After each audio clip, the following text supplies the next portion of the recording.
We live in very, very ostracized times where we all kind of cloister ourselves behind keyboards. The fact that we can come together and we all have the same feelings about each other that we do online, in person, it's amazing. We should not take this for granted. Message! What's up, folks?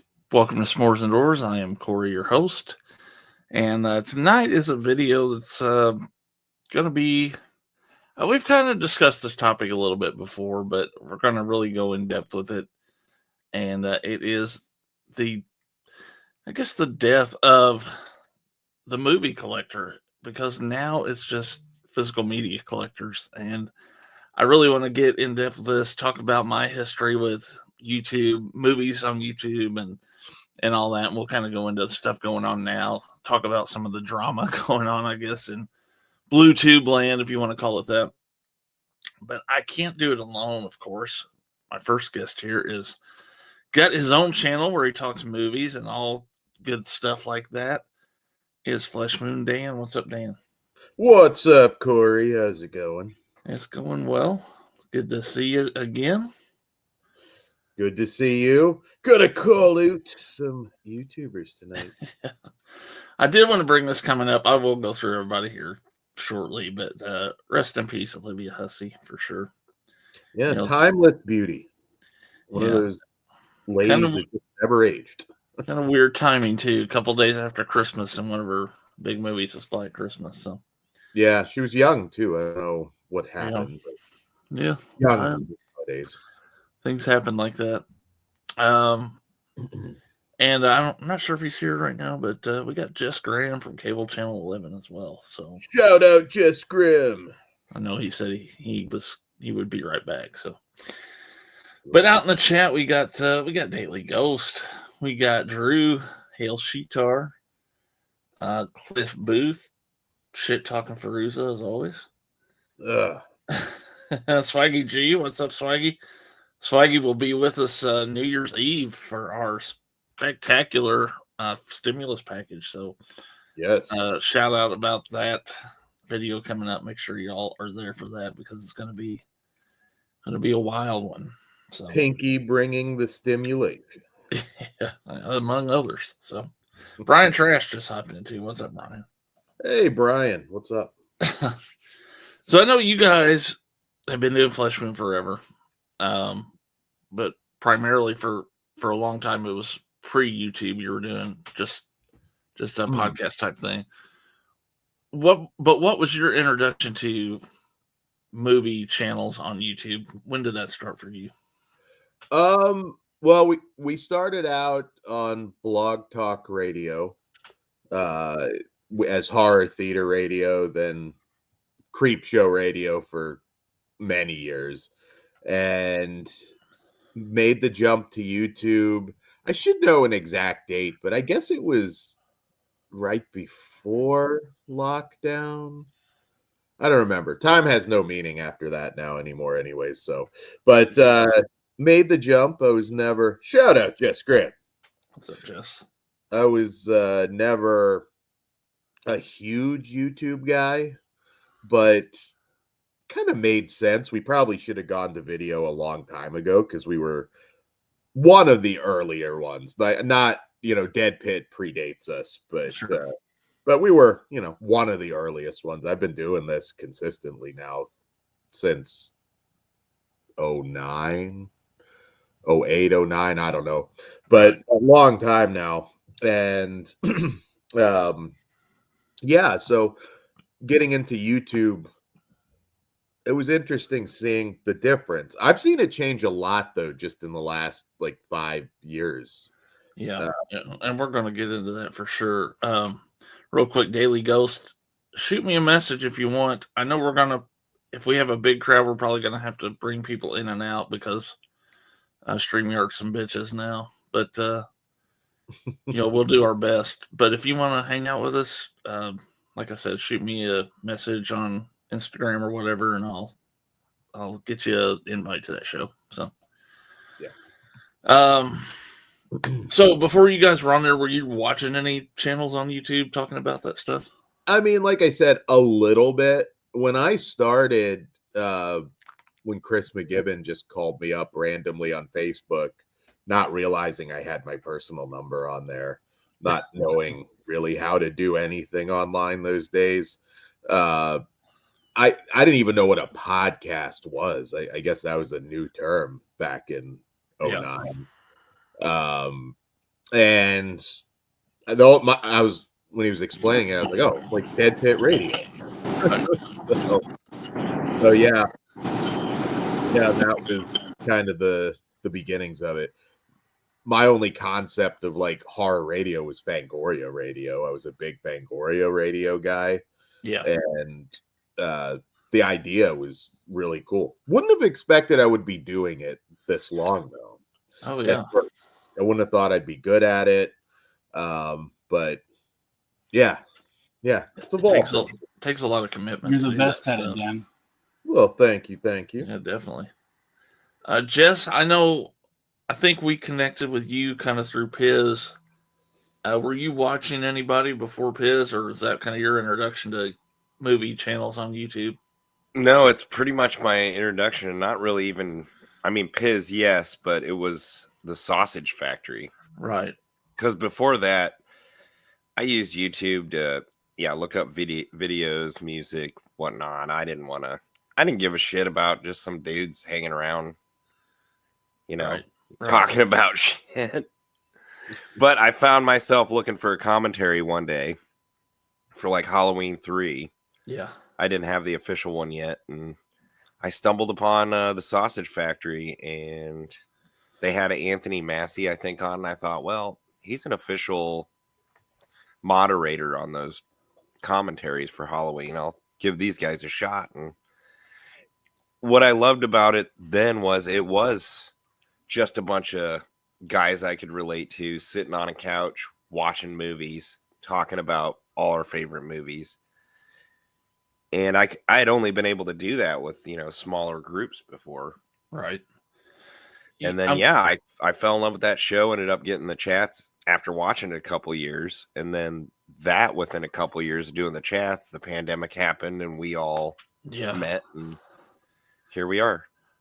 I'm glad you mentioned the Sausage Factory because I watched that show too, obviously back in the day. And I don't remember once them really talking about physical media. It was about the movies. It was about, and that's kind of what I meant. And I don't want to offend anybody because a lot of those guys have become friends. Yeah. But, that was the day. That was what it was about then. It was talking about the movies. And I do miss some of that, to where it's gotten sort of business and about physical media and what you're getting into tonight. Are you still with us, Drew? I'm right here, bro. Okay. Just checking. How about you? What was your introduction to movie channels, I guess, on YouTube? The innocent times before I was compromised by the community. And oh God, yes. It would have been similar to Jess. It was Pizzal, it was Karate Popcorn. I remember it kind of started where I was like, because at the time, this was 2017, I really wanted that Scream Factory Halloween box set. Right. So I was trying to see who was showing it, and I saw it from Karate Popcorn first, and I saw it from Pizzal, and that it just kind of went from there. It went downhill, I would say. Yeah. Well, I think that you guys are bringing up good things. That Halloween box set is a good example. That's a big piece of physical media to talk about. But I think a lot of the talk about that when it came out was the contents within it. It wasn't the fucking box that it came in. Was the main priority. No, everybody was marking for a good reason for that producer's cut. That was super special. And I'm sure, I'm not sure about you, Corey, but I know for sure, with Dan, who's been going to these conventions for years, has probably seen endless copies of that DVD bootleg over the years. So I'm sure that was huge, right, Dan? Oh, yeah. I think my first convention now, it's 30 going on 31 years ago. So I've definitely seen that totally change. Again, I wasn't going from the beginning, but since 94, 95. So yeah, back then, you went to those early Fangoria Weekend of Horrors. those were movie fans. Like there was no like, I'm not gonna buy this this Night of the Creeps disc, or well, not disc at that point, because I don't like the artwork. Like you were just grateful because that wasn't out, so you picked up that shitty fucking bootleg that looks like somebody made it in the back of their van, and you were happy about it. Yeah, I know that this has become kind of charming, but I remember when I first wanted to buy Trick or Treat, like I I didn't even blink twice at the cover. I was like, oh, that's whatever, but I still wanted it. Like it wasn't even a question. I'm like that wasn't gonna have any. Same thing with Near Dark. Like I didn't want it less because of the cover. You know what I mean? Right. Yeah. That was, there was a turn at some point, and the idea of slipcovers, like when that first kind of felt like it became a thing, which was a while ago now. I mean, before I was on YouTube, certainly, but with Scream Factory, I guess is where I would say the origins of that started. Mm-hmm. It was so strange to me because, like, I used to discard a lot of that if the artwork was the same. You know what I mean? Because it's more space on the shelf. Just made sense. If it was like a 3D gimmick or something like that, lenticular, of course I'd keep it. And all of a sudden, I don't know how it happened exactly. But it just became all about packaging, and it bothered me back then. I really thought it was like some weird fad that was going to go away. But all of a sudden, you started having people come into the sphere, the movie lover sphere, that I don't think watch movies that much. I can give you a pinpoint actually when it comes to the slipcover thing. Hey. Like, because I remember, like, I was watching videos and it wasn't really a thing at all. And all of a sudden, there was this channel called Talk Movies with Us. This couple, and like they did that thing. This is something that always makes you cringe, right? Is whenever people introduce a Blu-ray, a piece of physical media, as a slipcover, they're like, they'll say something like, "Oh, check out this slipcover," like as opposed to the movie in question. And then they had them wrapped in the condoms as well, and I was like, "What a hassle to watch your movies," Yeah. It was weird. Yeah, no, it and it just never went away. I mean, we're probably a decade, I guess, at this point into it, and it really changed things. We had these non-movie fans coming in that somehow got obsessed with physical media and not the movies. I've used the term physical media collector. I mean, it's true. I am.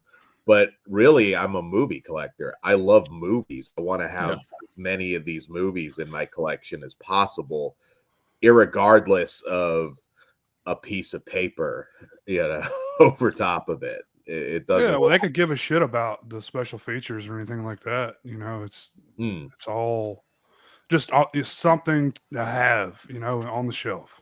That's one thing that makes me laugh, Jay, is like, people, you see them in their videos whenever they do like the unboxings, like they'll talk about the book that they don't read. You know what I mean? It's a huge thing. It's so funny. And again, they're not all bad people. I'm not trying to say that, but like, I'll look at some of these videos and I'm like, how fucking lazy. Like, I mean, I do some short stuff once in a while. I'll just show something, but like, that's all it is. It's just like, here's my movie. Here's the back of it. I can't tell you anything about it. I'm never going to watch it. Well, that's the thing. You guys, I mean, you have your Hat Man show where you go through all the stuff you bought for the month or however often you do that. And try and talk about the movies as much as I can in that long. Well, what I was going to say is you guys do a shit ton of videos though, reviewing and talking about movies. So yeah. And that's the thing. Like, there should be more of a focus. Like, Swaggy's watching Moloch right now. Great movie. You go to some of these lazy YouTubers' channels, you're never going to hear anything about Moloch. And if Moloch's not your thing, I can name 50 other movies. It's just like they don't really seem to care. And I don't know, it just it's Yeah, you know, like I bizarre. sit down, like okay, like when it comes to like flesh wound, you know, what I love about flesh wound and what I know what I'm getting with that is people who have deep rooted history in this stuff. Like I know I can talk to you about things from the past, and you're going to be rooted with knowledge. Like that's your specialty, you know.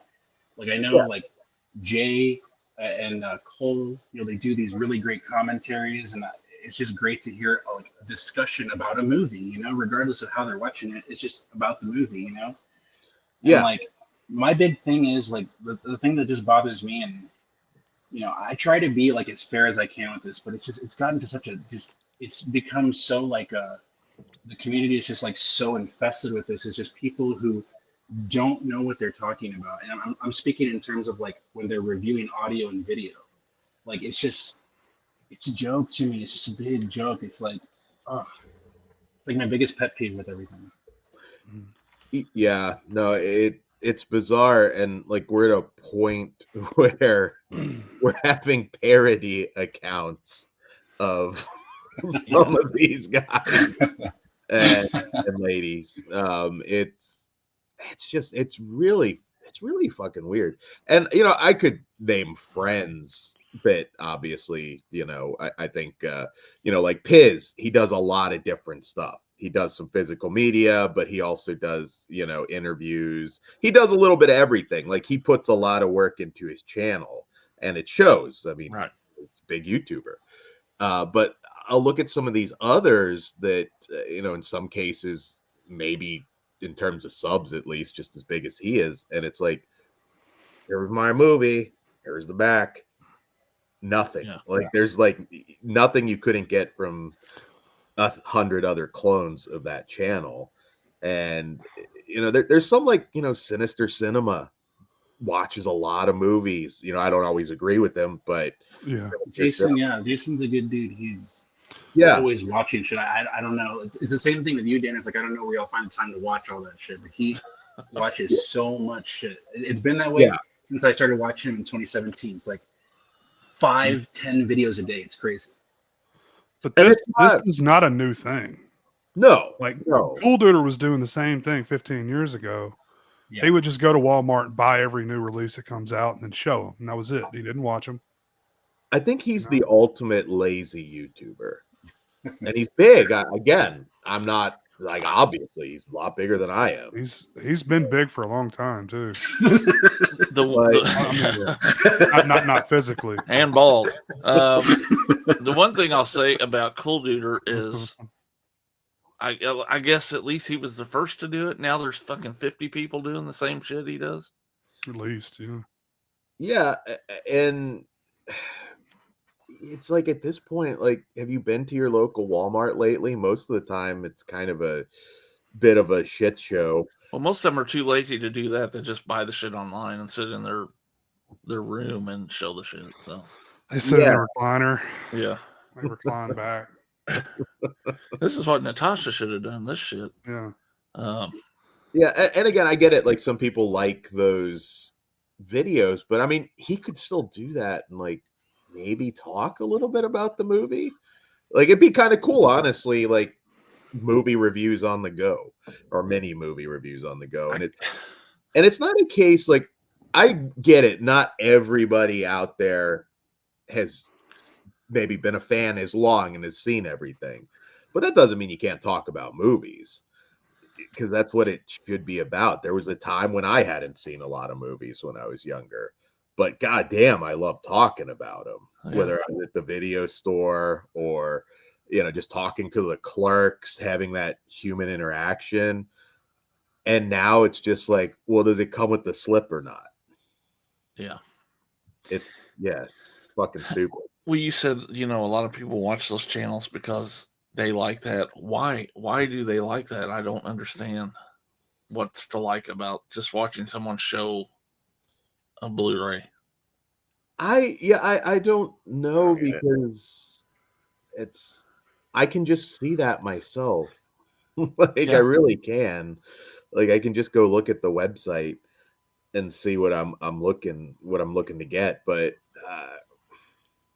yeah, It's kind of disconcerting. It just feels like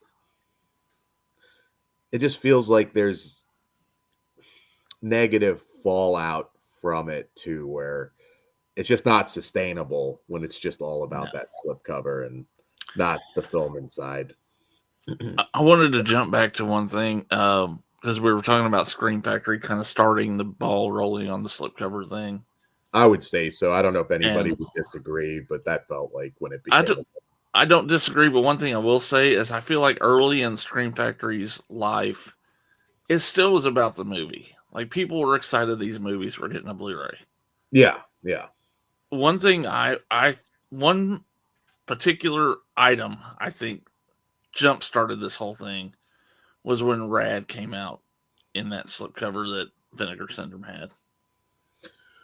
That was the first big fast selling item that I feel like that kind of started the whole rare slipcover craze at that time, but I could be off on that one.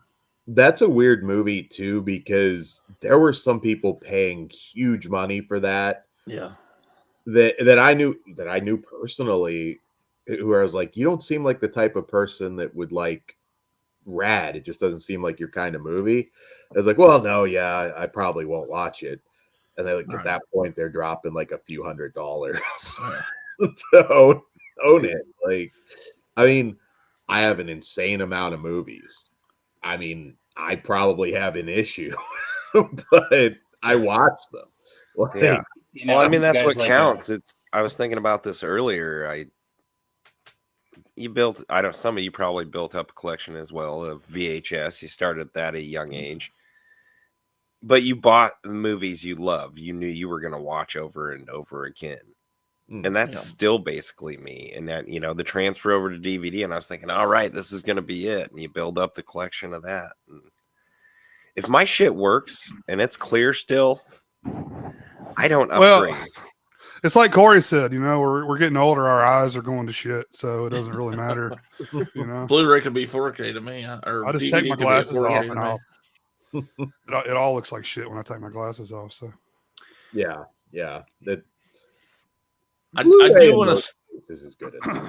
I do want to say one thing before we get real in depth with this is that I'm guilty of some of this shit. Like Dan and I have bought horse shit off of MBD because it was $2 and we bought hundreds of fucking shit movies.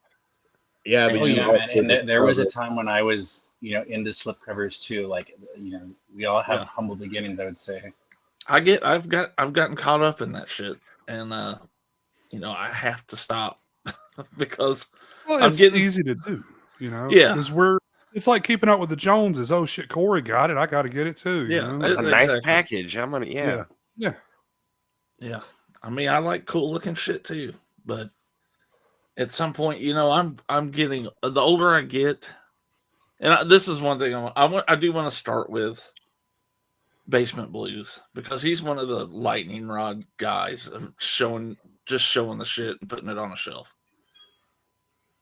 And I wish no ill health on anybody. He had a recent video where he's talking about cutting back and talking about his health was one of the reasons. I hope he's okay. Nothing bad goes with him. But I'm feeling the same shit. As I get older, I know that shit's going to creep up.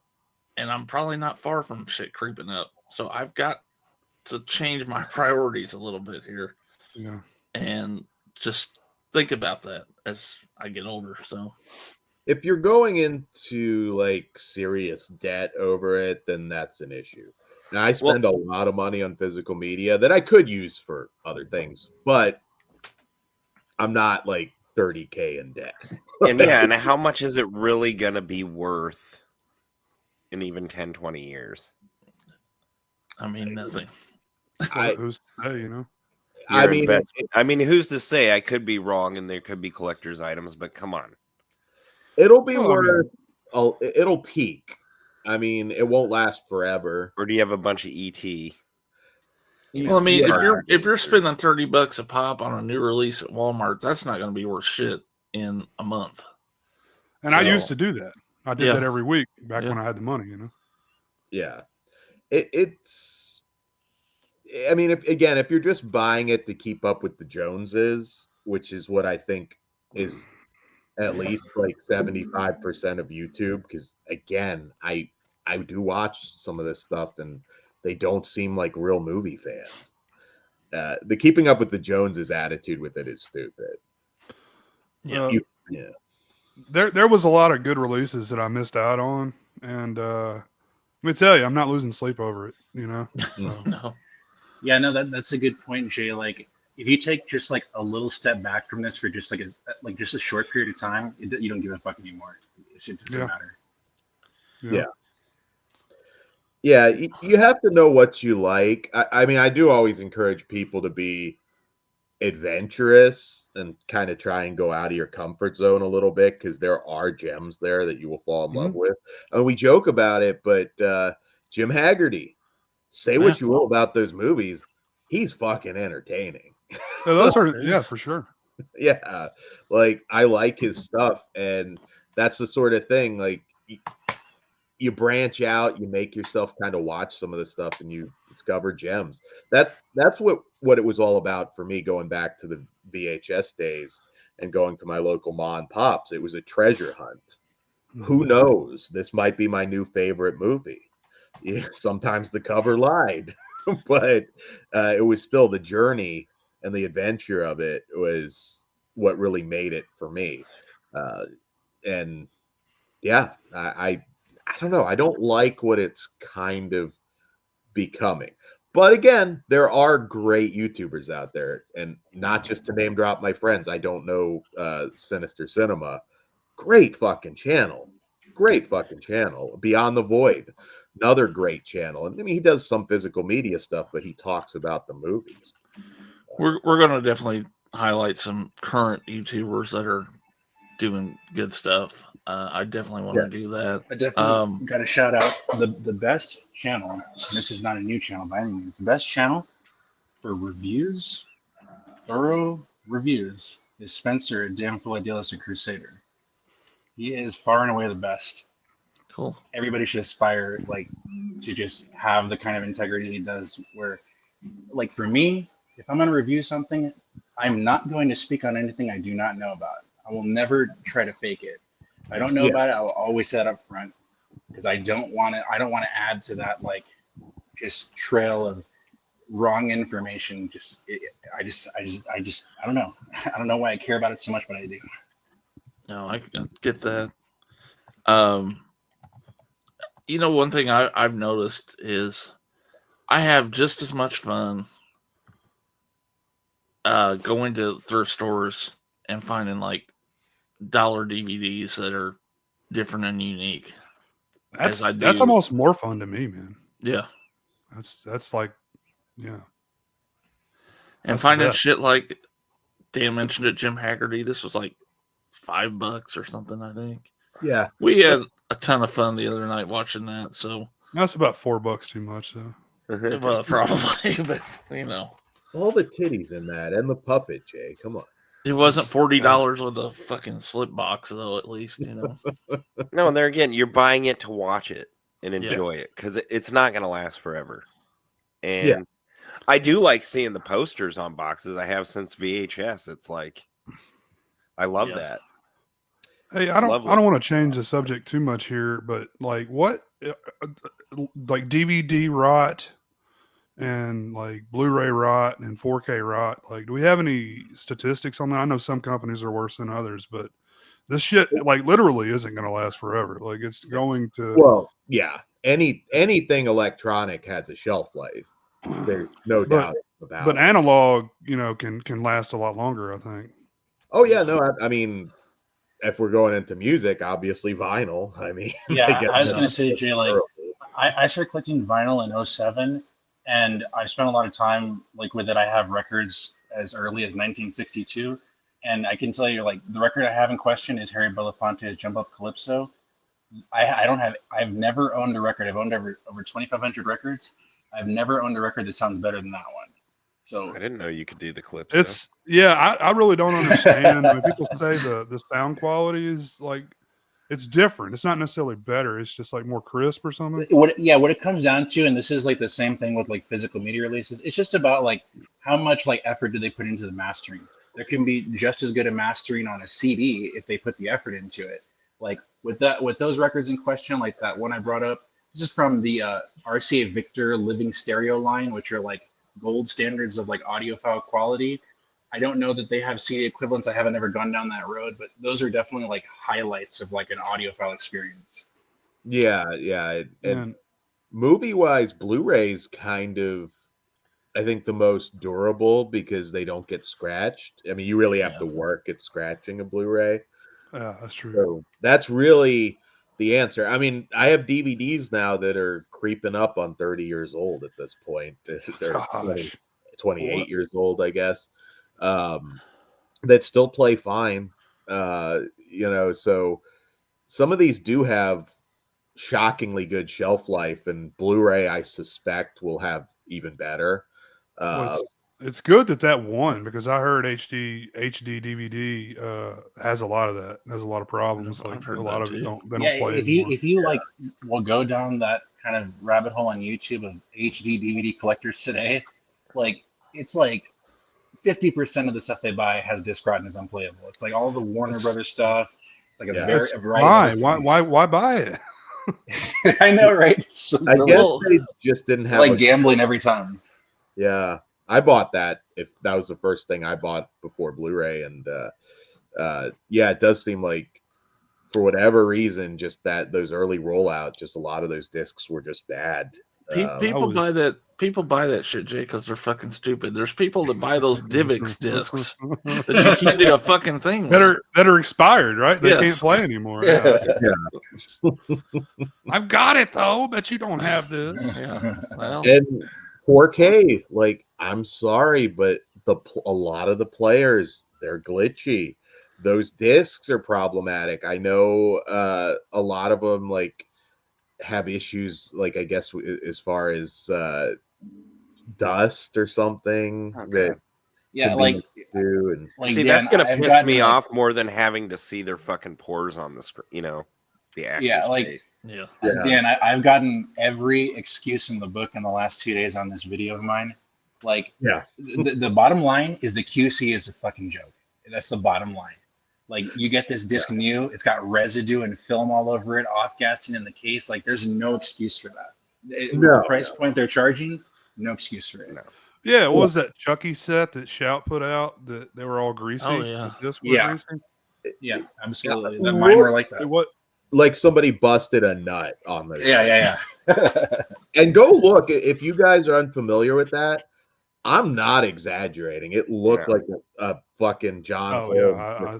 I never got it, but I saw a lot of pictures. That was insane. And I save the John Holmes references for the stimulus package show, please.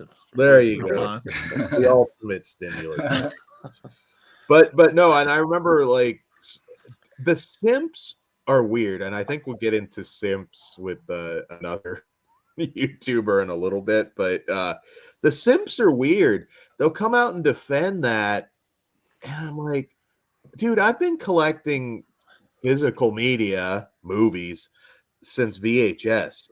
Your whole life, basically. Yeah, basically the entire run.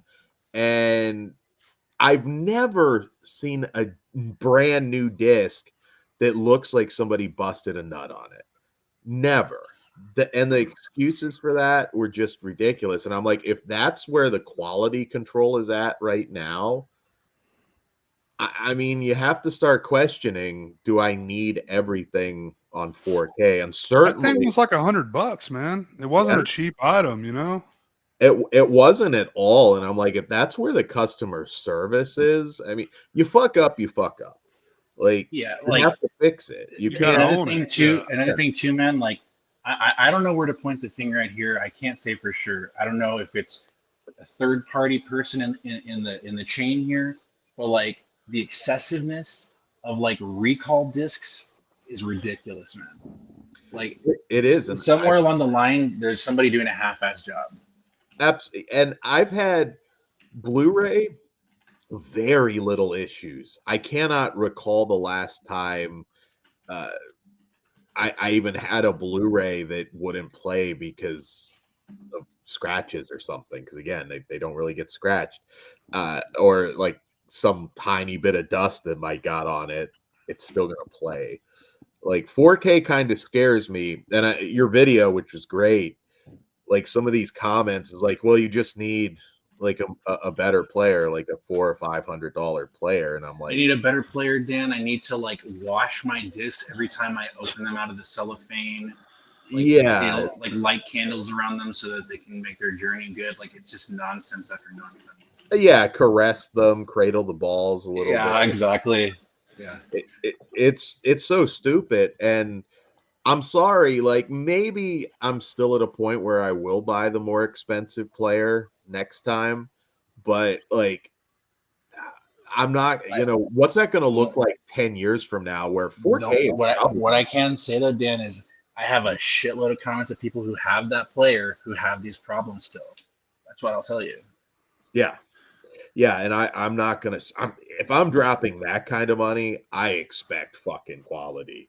Not good enough to tell me to like wipe a brand new fucking disc or blow into my player every time I want to watch a movie. Like one thing you said, Drew, in your video, and I've said this too. I'll say it again here. I'm not saying I'll never buy another 4K movie. But I will not buy one that does not come with a Blu-ray too. That's where man. Like I'm with Arrow, I'm gonna buy the Blu-ray version. Like I'm just not. I'm not like I'm not even sure I'm gonna buy Cruising at this point. Like I'll wait for reviews on that first. But even so, like as much as I would like to see it as it was originally shown, I don't hate my Blu-ray enough to throw away $50 if I don't have to. You know what I mean? Like, but with Arrow, I'm not doing the 4K only packages. I'm not going to do it. Like if they were $20, man, okay, whatever. They're like $40. I'm not throwing away $40. And at that price, throw the fucking Blu-ray on there. Yeah. Like, I'm sorry. Like, I kind of expect it. Scream Factory, I mean, we've shit talked them, but their 4Ks come with the Blu-ray. So you know what? At least I know at some point, again, probably years in the future, but I know that I'm covered. I've got that Blu-ray. And with something like The Faculty, that might be worth it anyways, because that's an old Blu-ray, the initial release, and it's a new master and everything. So it's worth it. But something like The Cell or even Demolition Man, which I love, I'm probably going to have to just get the Blu-ray because I don't want to keep doing the 4K only. And like something again with Arrow, and this is something we could also get into. Like, if you compare them to other companies that do an equivalent release like them with their box sets, the books, all that, like Second Sight, there's no excuse for them to not include a Blu-ray. Like it's not like it would be so cost effective for them. It's just gouging collectors. That's what it is. Because like the Carlito's Way set I have, that's a dual format edition, and it's the same price as all the other box sets. So it didn't obviously cost them an arm and a leg to put the Blu-ray in there. No, it doesn't. And at this point, it's obvious 4K is not replacing Blu-ray. It's not killing Blu-ray. Blu-ray didn't even kill DVD. I mean, shit, there's still DVDs included in some Blu-rays. That's not totally gone away. So DVD still leads sales, right? I mean, it's still in the lead. Yeah. So, yeah, I mean, the 4K only, I'm just like, I feel like I'm kind of getting ripped off with that. I would rather know I'm as close to future-proofed as possible.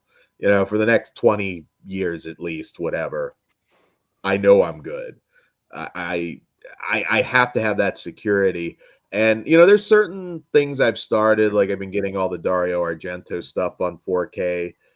I'll probably finish that out. Most of his stuff's out. If you've got power, you can watch movies. Yeah. Yeah. And that's the other beauty of having physical collections. You never know what's going to happen. Like if you get some, like Basement Blues, Bad Health News, I can unplug. I can not sub to the 50 streaming apps now. And I can still have my movies. It's kind of a security blanket, is how I would describe it. I know I've got them there, and I can pop them in anytime I want. Yeah, internet or not, you know, it doesn't matter. You can still watch. As long as you got power, you can watch your movies. Yeah. So there's that, and yeah. Well, let's transition from quality control and To all that to money spent on this stuff, because what started a lot of this shit recently, between arguments between these people on YouTube and all that stuff, was Movies with Sue telling people that she was $35,000 in debt from buying movies. So who wants to jump in on that? Oh man, that will never be my problem. Yeah, I can't even really comment on that right issues. now. I don't even know how that happens, honestly. Like I'm flabbergasted. I don't even like. I've watched her videos in the past. I know how gratuitously she collects. You know, like I mean, you know, like again, I've done stuff like this too. I'm not guilty of it, but like, you know, that collector who's like, I'm buying the slipcover edition and the steelbook edition, and I'm buying this box set from the UK from Zavi. That's like, you do that, and I'm not going to watch any of it. No. You do that over and over and over again. Maybe that's how it happens, but it's shocking. It's hard for me to have sympathy for somebody like that, man, because like I know people that are in that situation because of medical bills or whatever else they got going on in their life, and that's like they needed that to actually survive. So, you know, I don't really care that this lady spent that much money on movies, which I'm not familiar with a lot of these people, so because I don't like to watch content like that. So again, from what I've seen, like, does come off as somebody who like really doesn't watch a lot. No. And I mean, at a certain point, like you have to, like I said, I spend a lot of money on movies, but I'm not in debt. It's gonna Dan watches those motherfuckers too. Dan's gonna watch everything he buys, guaranteed. She comes off as someone that doesn't watch a lot, let alone the fact that behind her it looks like she has 10 Blu-rays behind her. That's very odd. Like if you're spending that much, show the shit off. Yeah, shit. I mean, like, again, you're like looking at a non-physical media wall here, because I just thought everybody did. So I was like, oh, I'll have the 8x10s is kind of a good backdrop. Yeah. But if I'm like 35K in debt, like I feel like I want that to surround me like a castle.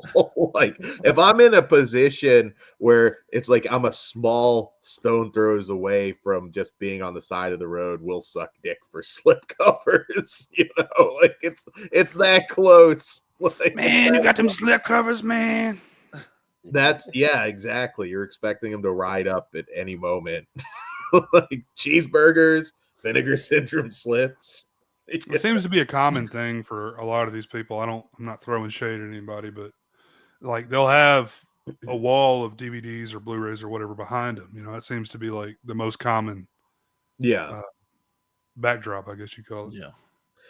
Do you think though, like, and again, I don't know her. I'm sure she's a nice lady. Could she be bullshitting? You know, because I'm sure like there's a lot of simping in those comments. Like, could she be bullshitting to get freebies? Does she have like a GoFundMe or anything, like a link? I don't think so, but like I said, I'm not that, and I'm not just talking about her. If that was the case, I would say she's bullshitting 100%. Yeah, it may not even just that, maybe not the freebies, but like all of a sudden now she's getting a lot of clicks. I don't know. At a certain people are sending their shit to you. Really? I mean, like we get it. You're in debt. Like, okay. I think it's real, because I just look at her and I think she's a dumb bitch. I mean, I've known dumb bitches, and she's a number one. I'm no stranger to dumb bitches. Yeah, I've known several in my life, and they fucked me over. But her whole line of videos, which she keeps going back to that well, and Slipcover Steve, if you don't know him, he's documented it well, and there's beef between them, and it's fucking retarded. He's a parody. Yes. Channel. Like, it's obvious, and she's making these counter videos. And I'm like, he's a parody channel. He's funny, but that's like you're fighting with like a comedian right now. Back in the day, the whole thing was in the wrestling world. If someone pulled a rib on you backstage, don't sell it, or it's gonna happen over and over. She's fucking selling it like crazy. Yeah, exactly. And I don't like at a certain point, like that's not. She's talking about like the next year, talking about debt. I don't get what's so interesting about that. Like, I mean, that sucks. Hopefully, you get out of it. But I is that really interesting content to just hear about somebody's credit card debt for? Not for me. I mean, it's somebody obviously enjoys it. Yeah, Yeah, it's like we all have our own. I've got my own problems. I think she got a lot of heat though to that specific video she did where she was kind of like vaguely shitting on people with 9-to-5 jobs, and it's like, that's that's like 95%. What does she do then? What's the alternative to a 9-to-5?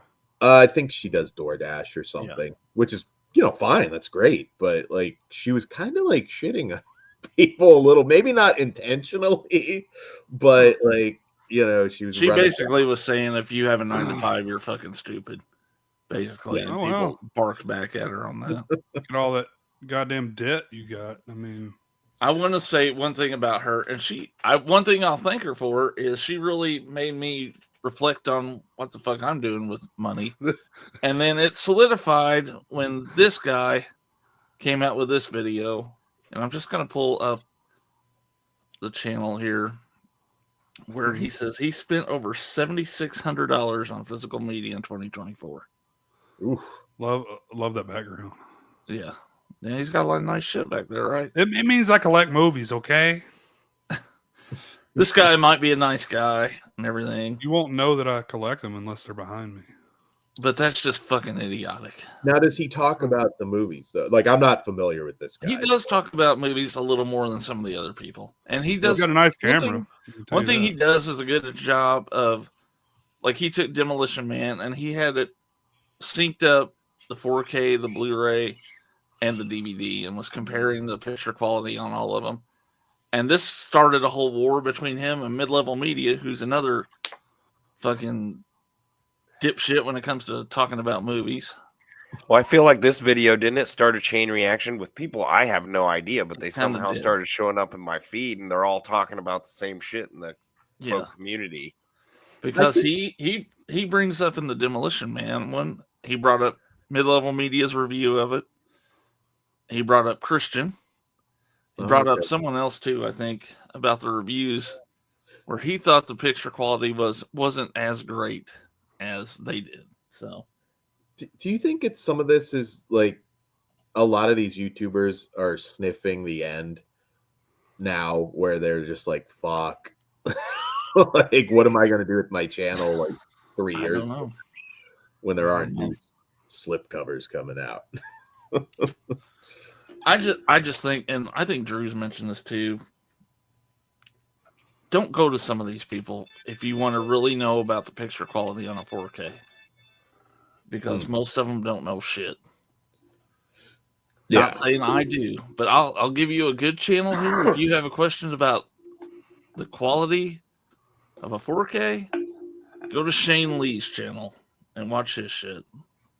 Because he knows his shit when it comes to picture quality, audio quality, all that shit. So there you go. So that's my recommendation on that front of physical media. You can in there twice. I think even with the technical side of it, like that, like you don't really need to look at 1,000 different videos. Now I can watch all sorts of different movie reviews because that's interesting to me. Why did this person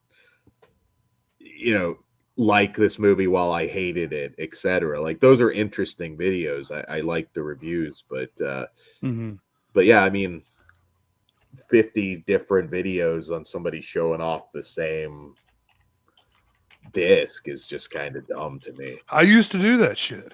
You know, I was a part of this problem. You know, I used to do that exact same thing. Like I hadn't watched it yet, but I'm like, here it is. You know. But you talk about Just movies, like the other 100 people that did it just like I did. You know. But you got help. Yeah, I got help. I've told this story before. Back in 2014, I was in between jobs or something, and somehow I stumbled onto YouTube and found Piz did a video about the Universal Halloween 2 Blu-ray and went real in depth about the whole thing, and that kind of got me into the whole movie YouTube shit. And from him I found Dead Pit. From Dead Pit I found Beyond the Realms Jason. Hung out with Jason a couple times because we were fairly close. Found a young, fresh-faced Jay the Stingray's channel, and and Sausage Factory, like Jess talked about. Mm-hmm.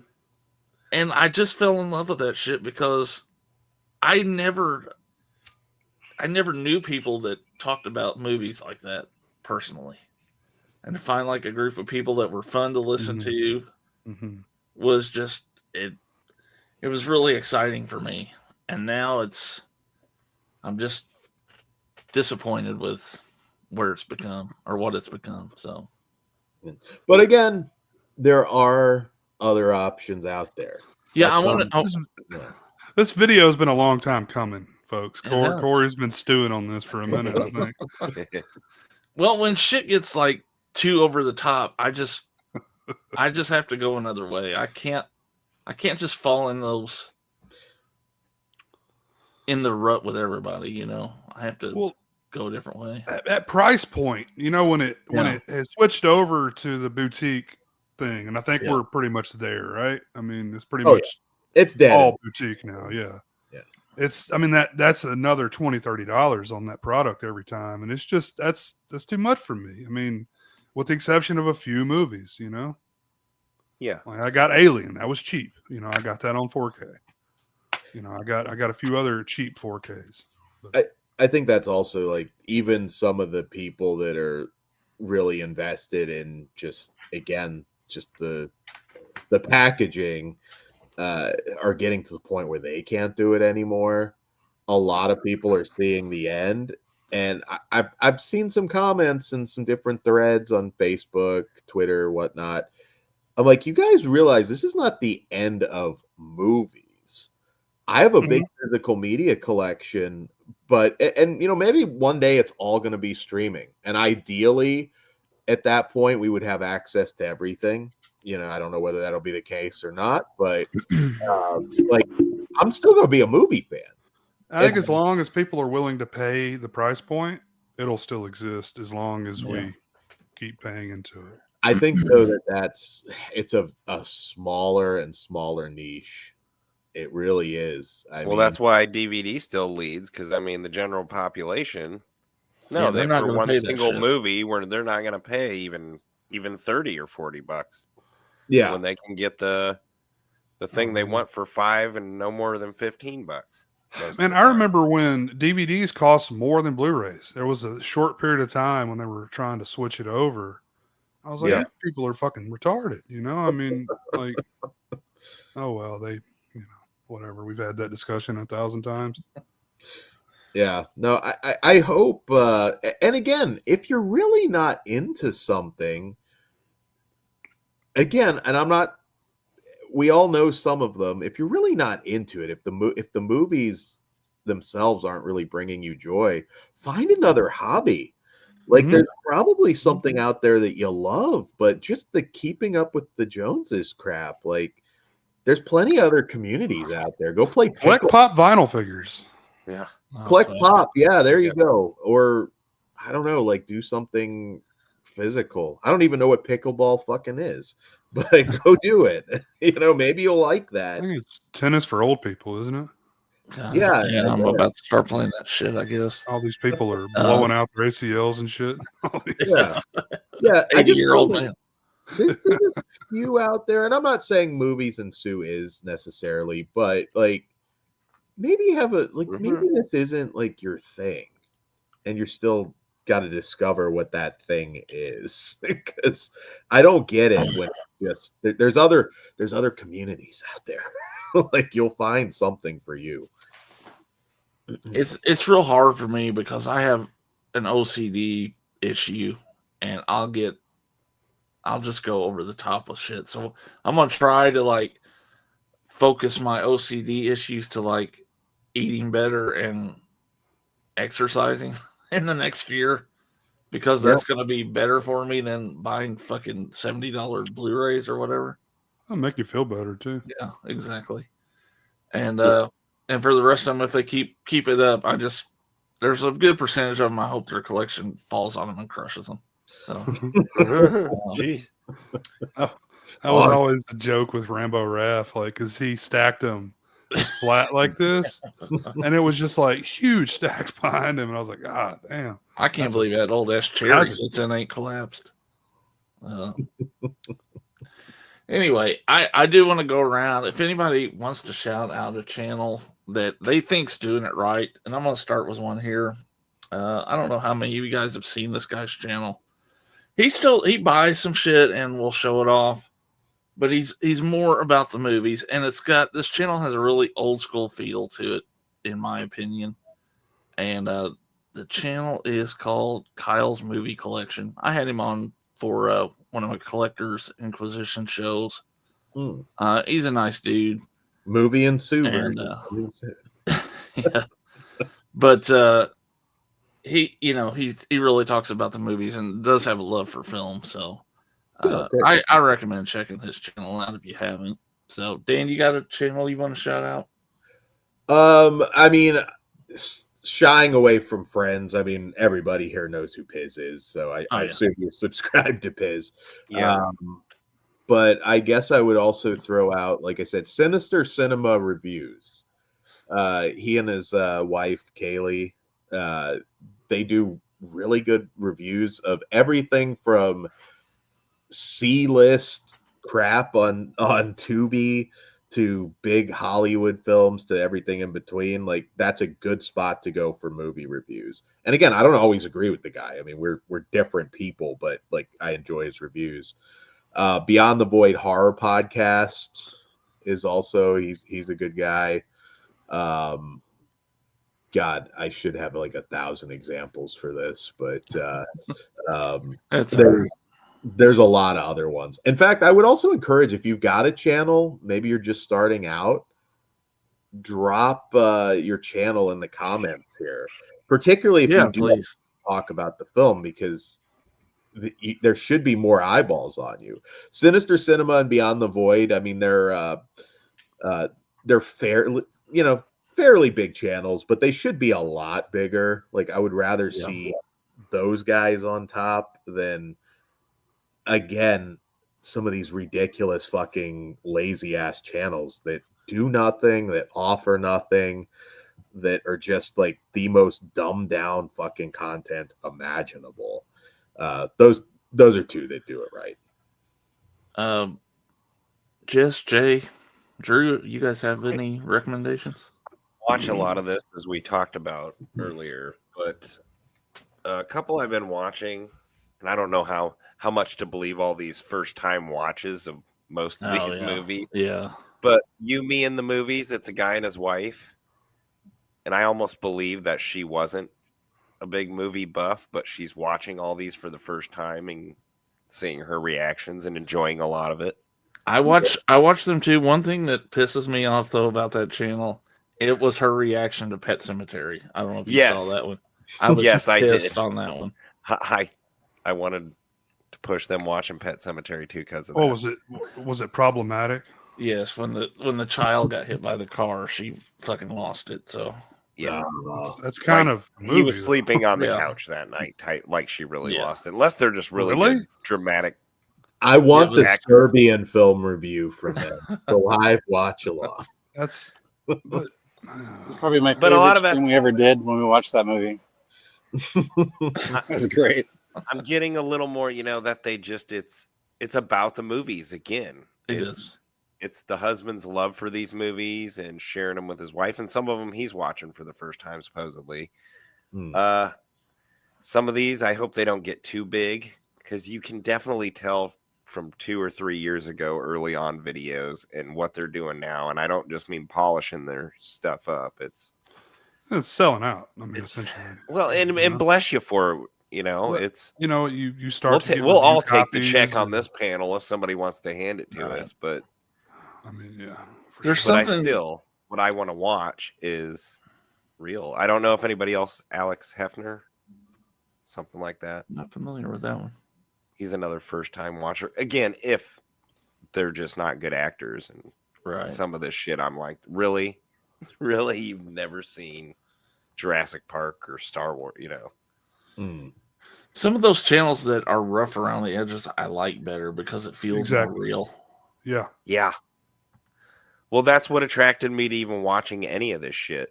Yeah. Is that it was rough. It was, I could sit with, I've said this 100 times on these shows. I could sit with these guys and watch a fucking movie and talk about it. And that's what I like that with all YouTube videos, not just, this lane. Right. I just like genuine people, Yeah.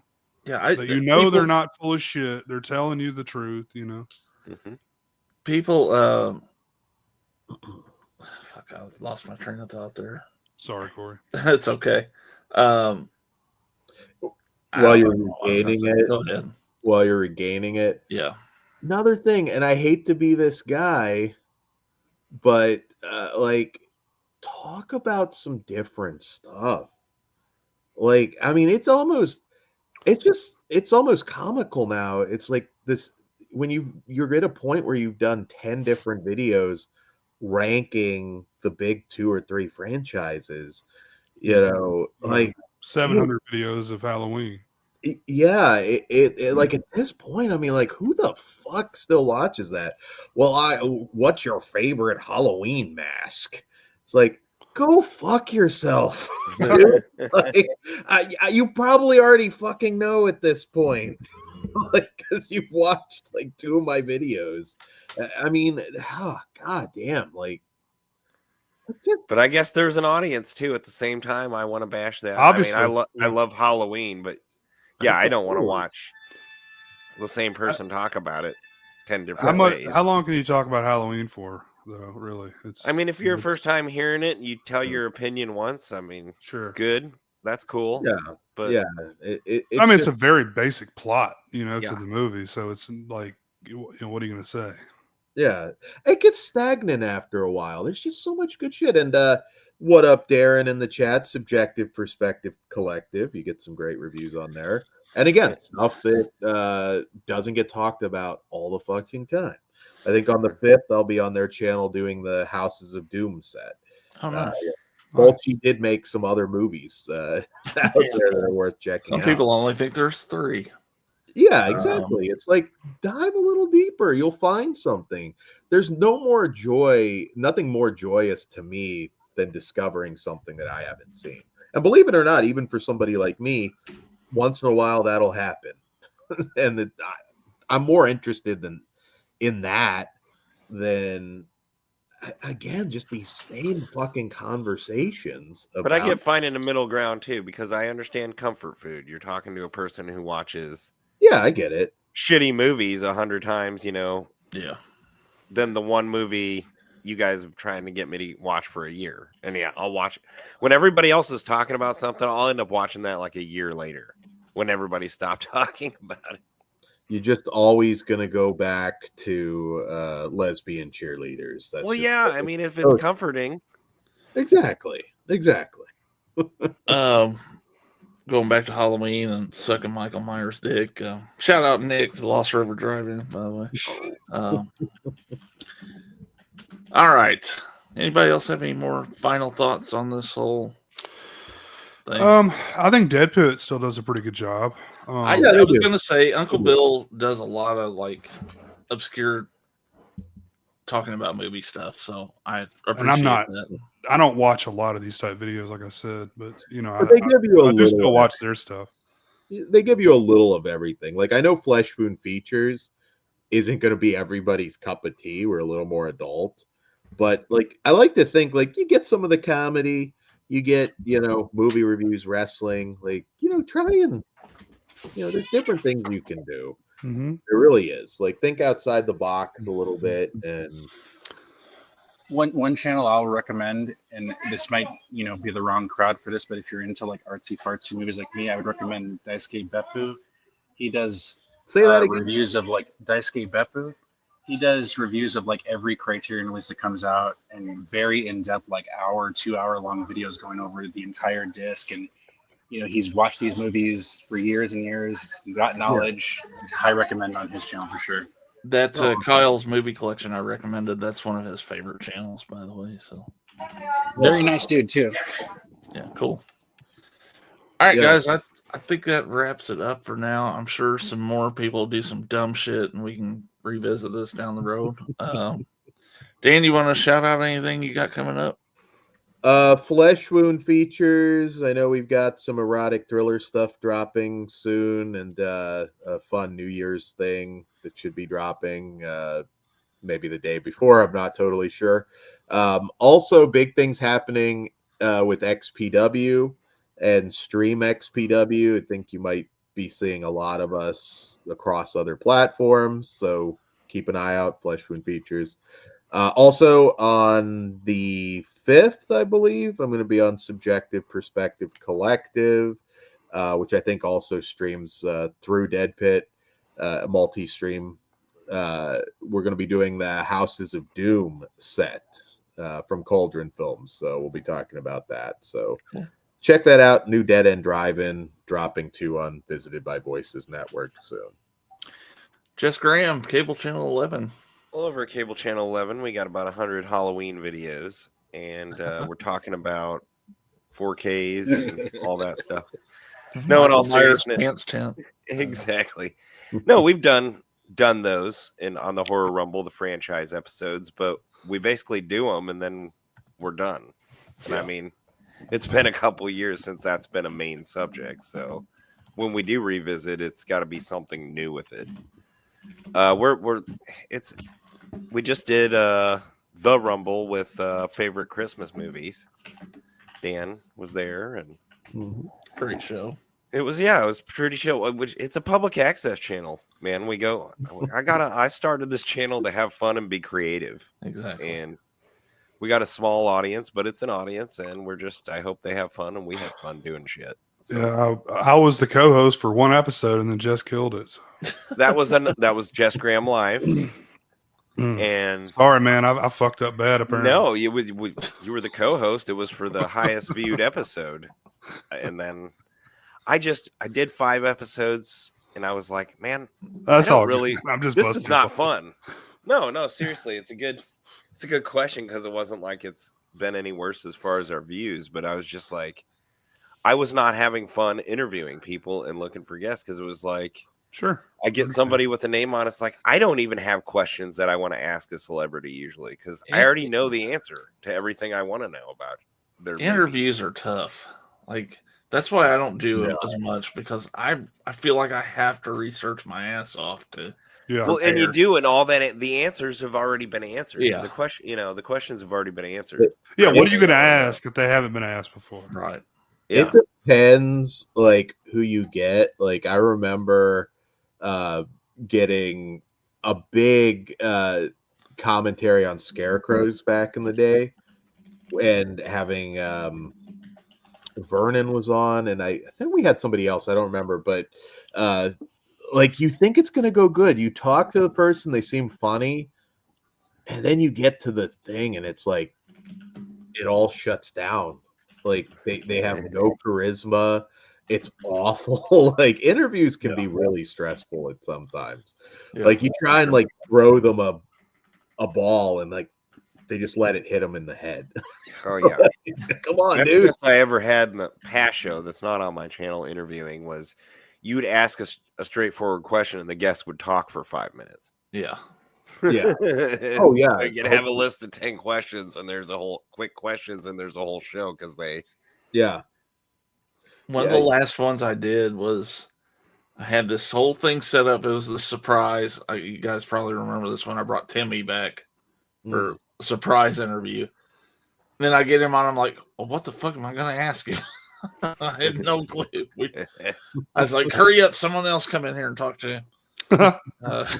So Jonathan came in, I think. And anyway. Yeah. Jay, well, what it's worth, Jess, I did really enjoy those the Jess Graham lives. Thank you. That means a lot, and I am bummed that we didn't continue it just to do a show together. But we're always on the channel. Yeah. And Jay Stingray, I know there's people out there who always hope you come back on yours. With Cliff Booth, that's more earnest. Late night.